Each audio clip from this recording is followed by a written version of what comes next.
अदालत में भी गया कि पंचायत चुनाव की काउंटिंग हो या ना हो, लेकिन जिस तरह की तस्वीरें आ रही हैं इसको देखकर तो यही लग रहा है कि नहीं होती तो अच्छा था। मतलब अगर इस तरीके से लोग करेंगे तो फिर कैसे, ये इतनी मुश्किल से जूझ रहा है देश, इतनी मुश्किल से हम रोज देख रहे हैं कि कहीं ऑक्सीजन नहीं, कहीं बिस्तर नहीं मिल रहा लोगों को, एक के बाद एक लोग कोरोना की चपेट में आते जा रहे हैं, लेकिन फिर भी काउंटिंग में ऐसे लोग भीड़ लगा रहे हैं। चलिए तस्वीरें उत्तर प्रदेश से हमने देखी। खैर अभी की स्थिति ये है, पश्चिम बंगाल से बड़ी खबर ये कि 200 का आंकड़ा तो पार हो गया, लेकिन तृणमूल कांग्रेस ने पार कर लिया है। हालांकि अभी कई राउंड की काउंटिंग होनी बाकी है। तो बड़ी तस्वीर ये, पांचों राज्यों की अगर बात करें, 12 बज रहे हैं, 8 बजे से गिनती शुरू हुई है, अभी लगभग 4 घंटे हो चुके हैं। ये मान लीजिए लगभग 4 घंटे और के बाद तस्वीर क्लियर होगी, लेकिन तस्वीर पलटेगी किसी राज्य में, अब ऐसा कहना बहुत मुश्किल दिख रहा है, क्योंकि हर राज्य में जो नतीजे दिख रहे हैं, जो रुझान दिख रहे हैं अभी तक 4 घंटे की काउंटिंग में, वो फासला बहुत बड़ा दिख रहा है। जैसे बंगाल के आप देख रहे हैं 292 के जो रुझान है, 292 ही रुझान आने थे, उनमें 201 पर तृणमूल आगे है और दूसरे नंबर पर बीजेपी जो 88 पर है। तो ये पलटना बहुत मुश्किल है। असम में 80 पर बीजेपी का आगे है और 44 पर कांग्रेस गठबंधन है। इतना बड़ा फासला है। केरल में 94 और 43, 94 पर लेफ्ट गठबंधन, 43 पर कांग्रेस गठबंधन, इतना बड़ा फासला है। पुदुचेरी में हालांकि अभी सिर्फ 16 ही रुझान आए, लेकिन 11 पर बीजेपी, 5 कांग्रेस, वहां अभी काफी रुझान आने बाकी हैं। पुदुचेरी में कुछ बदले तो बदले, लेकिन तमिलनाडु में भी 137 पर डीएमके आगे और 100 से भी नीचे है अन्ना डीएमके। तो ये पलटना मुश्किल है। लगभग रुझान जो हैं वो यही बता रहे हैं जैसा एग्जिट पोल में बताया गया था, ट्रेंड वही बता रहे हैं, लेकिन एग्जिट पोल में जो कड़े और कांटे की टक्करें बताई गई थी ऐसा है नहीं। बंगाल में एक तरह से अगर 200 से ऊपर है तृणमूल कांग्रेस तो फिर ये स्वीप ही है। हाँ, बीजेपी ने अच्छा किया, बड़ी फाइट की, लेकिन वो मुख्य विपक्षी दल ही बनकर रहेगी। और बड़ी खबर बंगाल से, कांग्रेस और लेफ्ट और आईएसएफ के गठबंधन का जीरो भी है, जीरो। प्रतीक त्रिवेदी हमारे साथ जुड़ रहे हैं। प्रतीक, जीरो दिख रहा है कांग्रेस लेफ्ट गठबंधन का। जी बिल्कुल सच है कि कांग्रेस का जीरो दिख रहा है। बहुत बहुत शुक्रिया। आंकड़े आप बता रहे थे, विश्लेषण कर रहा था, मैं देख रहा था, नजर डाल रहा था। और जैसा कि उस दिन आकलन था, एक अनुमान था, और उस अनुमान से ज्यादा दिखता है इस वक्त टीएमसी। अगर ये अनुमान जो है सामने जो बढ़त है वो अगर तब्दील हो गए रिजल्ट्स में, तो ये लगता है कि टीएमसी 200 के पार जो बीजेपी का नारा था उस पर अमल करती हुई दिखाई पड़ रही है। लेकिन सबसे बड़ी बात ये कि जो तस्वीरें अभी कुछ देर पहले टीवी स्क्रीन पर मैं आपको दिखा रहे थे, खासतौर से पश्चिमी उत्तर प्रदेश की, संभल, मुजफ्फरनगर और पश्चिमी उत्तर प्रदेश का ये सहारनपुर का इलाका, जहां की पंचायत चुनाव की वोट काउंटिंग हो रही थी, और वो जो तस्वीर थी बेहद डरावनी थी, क्योंकि 100 वर्षों में ऐसी विभीषिका, ऐसा त्रासदी, ऐसा संकट, जो भी नाम देना चाहें आप, मुल्क देख रहा है। और उसमें ये तस्वीरें बेहद डरावनी है, बेहद डरावनी है। जी हाँ, ये काउंटिंग के बाहर का दृश्य है, मुजफ्फरनगर का ये दृश्य है जो इस समय आप स्क्रीन पर देख रहे हैं, जहां पंचायत चुनाव की काउंटिंग चल रही है। उसके बाहर समर्थक मौजूद हैं। और आप अगर ऐसे ही तस्वीर देखना चाहें तो संभल की दिखा सकते हैं, पश्चिमी उत्तर प्रदेश का ये इलाका। ये जी, ये तस्वीर है कि कोई जनसभा नहीं है, काउंटिंग की तस्वीरें, पंचायत चुनाव काउंटिंग की तस्वीरें, बेहद डरावनी। ये हाथरस की बिल्कुल बगल का इलाका। अभी कुछ दिन पहले, 2 दिन पहले मैं जब बात कर रहा था, तो वहां के डिस्ट्रिक्ट हॉस्पिटल में एक महिला की इसलिए दर्दनाक मौत हो गई कोरोना से, क्योंकि उसको समय पे राहत नहीं मिल पाई। ये हाथरस की तस्वीरें हैं, जहां कोरोना अपनी पूरी तस्वीर के साथ मौजूद है। और ये कोरोना से बचे कैसे, उसकी धज्जियां उड़ाता हुआ ये तस्वीरें हैं।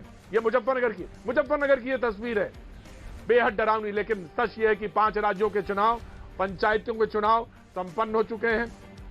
आज फैसला है और ये एक अनुमान के साथ तस्वीर भी आपके सामने है। लेकिन इसके बाद की भयावह तस्वीर क्या होगी, इसका अनुमान ना पहले लगा पाए, और अब तो बस आप तस्वीर देखिए और इससे अंदाजा लगाइए कि आगे क्या होगा। जी हां, ये काउंटिंग के लिए जाते हुए कर्मचारी मुजफ्फरनगर के, और ये बाहर भीड़, कहीं कोई प्रोटोकॉल नहीं जिसके लिए बार बार बात हो रही है। डरावनी भयावह तस्वीर ऐसी है कि उत्तर प्रदेश में बेड अवेलेबल नहीं, ऑक्सीजन के लिए मारामारी है। संभल, पश्चिमी उत्तर प्रदेश का ये इलाका,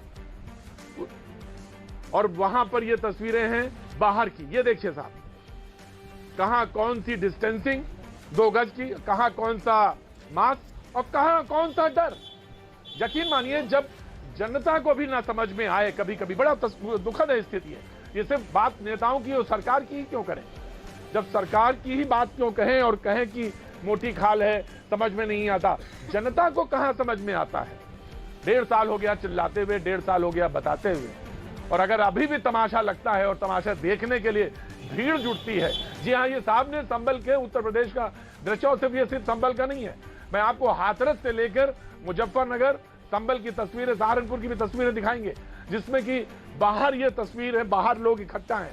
अब आप बताइए कहां कौन सी सोशल डिस्टेंसिंग है? लाठीचार्ज करना पड़ा है। लेकिन पश्चिमी बंगाल में 292 सीटों का जो रुझान है वो सामने है। 200 के पार बीजेपी का नारा था, 201 टीएमसी दिखाई पड़ रही है कांग्रेस, और लेफ्ट 0 है। और अगर 5 राज्यों की बात करें तो तमिलनाडु की जो तस्वीर है उसमें एआईडीएमके जैसा कि अनुमान था, पीछे डीएमके 137। ये पहला चुनाव है तमिलनाडु का जिसमें 2 चमत्कारी चेहरे नहीं हैं, और उनकी विरासत को लेकर चुनाव लड़ा गया। और उसके बाद एआईडीएमके पीछे दिखती हुई और डीएमके सामने आगे स्पष्ट रूप से दिखाई दे रही है। अगर ये जो अनुमान है वो आंकड़े जो हैं में बदलते हैं और सच्चाई से रूबरू होते हैं, तो एक तस्वीर ये होगी कि डीएमके स्टालिन के नेतृत्व में फिर से वहां दिखाई पड़ेगी। हेमंत उपाध्याय हमारे सहयोगी पंचायत चुनाव के काउंटिंग पर हमारे साथ रूबरू हैं। मैं उनके पास जाना चाहूंगा क्योंकि ये बेहद दुखद और बेहद भयावह तस्वीर है, जहां एक तरफ बेड नहीं, जहां एक तरफ ऑक्सीजन नहीं, जहां मुल्क 100 सालों की सबसे भयावह स्थिति बता रहा है, वहां पे काउंटिंग वाले दिन जमकर बाहर हजारों की संख्या में लोग मौजूद है। उपाध्याय हमारे साथ मौजूद है। जनाब, कुछ इस तस्वीर के बाद बयां करने को तो कुछ रह नहीं जाता, लेकिन जी, क्या प्रशासन और क्या वहां से अनाउंसमेंट और क्या जो प्रशासन वहां पे मौजूद है उसके बारे में कुछ कदम उठा रहा है? उपाध्याय जी, दरअसल ये प्रशासन ने कदम ये उठाया था, कोरोना के देखते हुए प्रशासन ने कोशिश की थी कि बीडीसी प्रधान और जिला पंचायत के जितने भी एजेंट और प्रत्याशी हैं, इनको नंबर वाइज बुलाया जाएगा मतगणना के अंदर। मगर होता क्या है कि सारे लोग एक साथ इकट्ठे हो जाते हैं और पुलिस अनाउंसमेंट करती है कि आप क्रम वाइज आइए, मगर ऐसा कोई भी नहीं सुनता है और एकदम भीड़ गेट पर घुस पड़ती है। पुलिस ने देखा कि जब स्थिति बिगड़ रही है तो पुलिस ने लाठीचार्ज किया, और लाठीचार्ज करने के बाद इसमें तमाम लोग घायल हुए हैं। लगभग जो मेरे पास सूचना है 2 दर्जन लोग इसमें घायल हुए हैं। जी हेमंत, आप जहां तक बात है फिरोजाबाद से लेकर आगरा और आगरा से लेकर संभल तक पे आप रहते हैं, पश्चिमी उत्तर प्रदेश को आप बहुत भली भांति परिचित हैं। मैं जानना चाहूंगा कि प्रशासन को इस तरह की मशक्कत, मैं देख रहा हूं तस्वीरें, पुलिस धक्का मार रही है, कोई बांस की बल्ली नहीं है जिसको धक्का मार रही थी पुलिस। मैं कहूंगा एक बार प्ले करें फिर से उस तस्वीर को, जो पुलिस जो है बांस की बल्ली को धक्का नहीं लगा रही थी। ये जनता की भीड़ है जो मुजफ्फरनगर में जमा थी, उसको धक्का दिया, और पुलिस वाला खुद खतरे में, जनता तो आप तस्वीर सामने देख रहे हैं। हेमंत जी, जी बिल्कुल सही, आपने बिल्कुल सही कहा। यहाँ जनता जो देखने को मिल रहा है, प्रत्याशी जो देखने को मिल रहे हैं, प्रत्याशी के एजेंट जो देखने को मिल रहे हैं, इन्होंने बिल्कुल मजाक बना लिया है, कोरोना को बिल्कुल मजाक बना लिया है। ना तो कोरोना के नियम को मानने को कोई भी तैयार है, ना ही कोई ये मानने को तैयार है कि सरकार ने जो उनको गाइडलाइन दी थी, जिस तरह से आपको प्रवेश करना है मतगणना स्थल पर, उस बात को भी मानने को तैयार नहीं है। बहुत ही अफरा तफरी का माहौल है। आगरा में भी यही हाल है, यही फिरोजाबाद में हाल है, आसपास के सारे जितने भी क्षेत्र हैं जहाँ मतगणना हो रही है, सभी जगह यही हाल देखने को मिल रहा है। हेमंत जी, बिल्कुल मैं आपके पास एक बार से फिर रुक करूंगा, लेकिन बेहद दुखद तस्वीर है। और हमारे सहयोगी अमित कोलकाता से भी रूबरू है, हमारे साथ जुड़ गए हैं। अमित के पास भी चलेंगे, लेकिन प्रीति रघुनंदन हमारे साथ स्टूडियो में मौजूद हैं। प्रीति के पास कुछ आंकड़े हैं उनको भी, और बीजेपी के हमारे